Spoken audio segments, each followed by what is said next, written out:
किसान भाई और बहनों, आप सभी को मेरा सादर प्रणाम।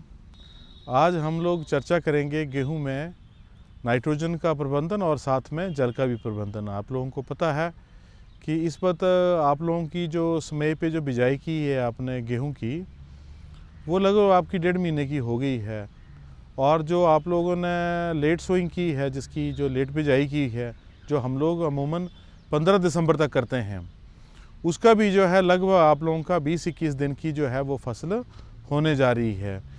तो अगर बात हम लोग समय वाली गेहूं की करें तो हम लोग इसकी ज़्यादातर जो है वो बिजाई जो है वो 15 नवंबर तक जो है वो अमूमन कर देते हैं।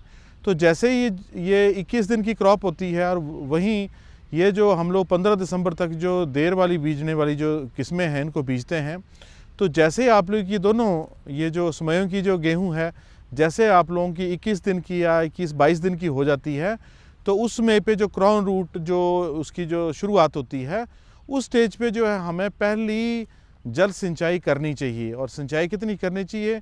आप लोग जो ज़्यादातर जो है हम लोग जो है वो फ्लड इरीगेशन करते हैं। कोशिश करें कि छोटे छोटे प्लॉट बना के जो है हम लोग बट्टे बना के जो है वो 50 से 60 मिलीमीटर तक जो है वो जो है एक इरीगेशन में दें। और एक और चीज़ का आप लोग ध्यान रखें कि जब भी हम लोग पानी दें तो उसको जो है वो ज़्यादातर जो है वो बट्टे बना के दें, ताकि जो है वो जल आपका बर्बाद ना हो।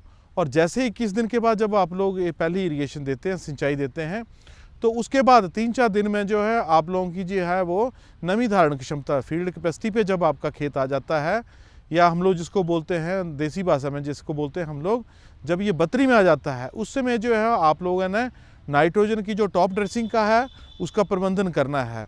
मैं विस्तार से आप लोगों को इस चीज़ को बताऊं कि हम लोग भारत के जो उत्तरी मैदानी क्षेत्रों की बात करें तो गेहूं में जो ज़्यादातर हम लोग जो सिंचाई वाली खेती करते हैं, तो उसमें जो है 120 किलोग्राम नाइट्रोजन, 60 किलोग्राम फास्फोरस और 40 किलोग्राम पोटाश प्रति हेक्टेयर की दर से डालते हैं। वहीं अगर हम लोग बरानी क्षेत्रों की बात करें उत्तरी भारत की, तो उनमें जो है 80 किलो नाइट्रोजन, 40 किलो फास्फोरस और 40 किलो ही पोटाश प्रति हेक्टेयर की दर से डालते हैं। और जहां हम लोग अगर मैदानी क्षेत्रों की बात करें इरीगेशन की, तो हम लोग जो है वो ज़्यादातर जो है वो 3 टुकड़ों में नाइट्रोजन को देते हैं। पोटाश और जो आपका फास्फोरस है वो बिजाई किस्म में ही आप लोग सारा डाल दें, क्योंकि खेत में जो है ये जो फास्फोरस और पोटाश है ये जो है वो मोबाइल नहीं है, घूम नहीं पाता है। तो जहाँ आप लोग बीज का जो बैंड होता है उसके पास जो है इसकी प्लेसमेंट कर दें। रही बात नाइट्रोजन की, तो सबसे ज़्यादा जो है ये मोबाइल न्यूट्रेंट है। जब आप लोग इरिगेशन देते हैं उसके साथ नीचे चला जाता है, ये इसकी लीचिंग हो जाती है। अगर आप लोग जो है उसमें अगर नमी में भी डालें तो कुछ जो है वो आपका अमोनिया बन के उड़ जाता है। तो उसको जो है हम लोग 2 से 3 टुकड़ों जो डालते हैं। बिजाई के समय 1/3 हम लोग डाल देते हैं, तो इसका मतलब यह है कि 40 किलोग्राम आप लोगों ने बिजाई के समय डाल दिया है। और जैसे ही आप लोग पहली जो सिंचाई करते हैं उसके 3-4 दिन बाद, जैसे मैंने आपको बोला कि जैसे बतरी वाली जो स्थिति आती है उस समय 40 किलोग्राम जो नाइट्रोजन है उसका आप लोग जो खेत में है वो छिट्टा दे दें। और कोशिश करें शाम के में जो है वो किसान जो है वो उसको खेत में दे दें, और जो है उसके बाद खेत में भी ना जाएं। और जो है वो एक और चीज़ का ख्याल रखें कि जैसे आप लोगों की अगर साथ में बारिश हो रही है तो थोड़ा समय के लिए रुक लें, 1-2 दिन के लिए रुक लें। तो जो है जैसे ही आप लोग दोगे तो उस समय पे जो है खेत में जो है ज़्यादा पानी नहीं जाना चाहिए, क्योंकि इससे नाइट्रोजन का आप लोगों का नुकसान होता है। उसके बाद अगर दूसरी डोज की बात करें तो दूसरी डोज जो है हम लोग जो है, एक तो आ गई आप लोगों की बेसल डोज आ गई जिसको आप पहले डालते हैं। दूसरी डोज आ गई जब आपने crown root initiation CRA stage पे जो है आपने पहली इरीगेशन दी है, उसके 3-4 दिन के बाद दें। जो तीसरी की बात आती है वो आप लोग जैसे आप लोगों की फ्लावरिंग की स्टेज आती है तो उसमें जो है आप लोग जो है वो उसकी नाइट्रोजन की तीसरी डोज को 40 किलोग्राम जो है उसको दे सकते हैं।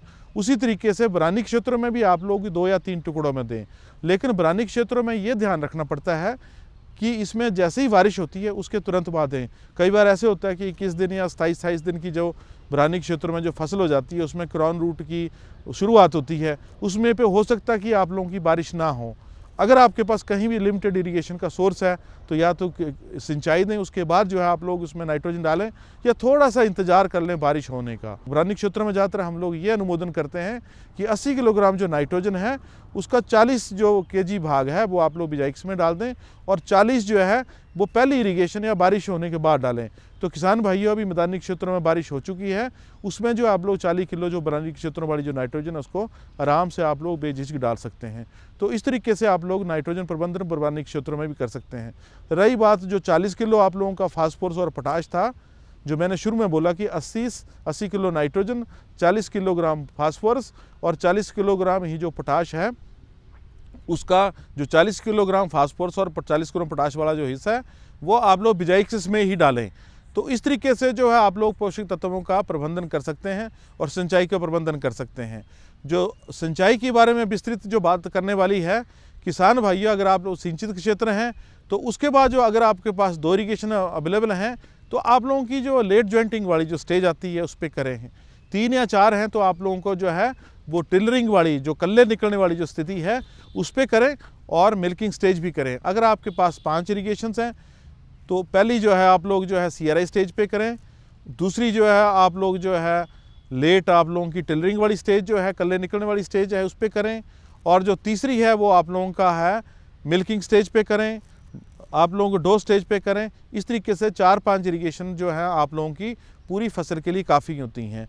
अगर हम लोग उत्तरी भारतीय मैदानी क्षेत्रों की बात करें तो इस फसल के लिए 4 से 6 जो आप लोगों की इरीगेशंस हैं, सिंचाइयाँ जो हैं 60 मिलीमीटर की, वो जो है वो हमारे इस गेहूं के लिए अच्छी रहती हैं।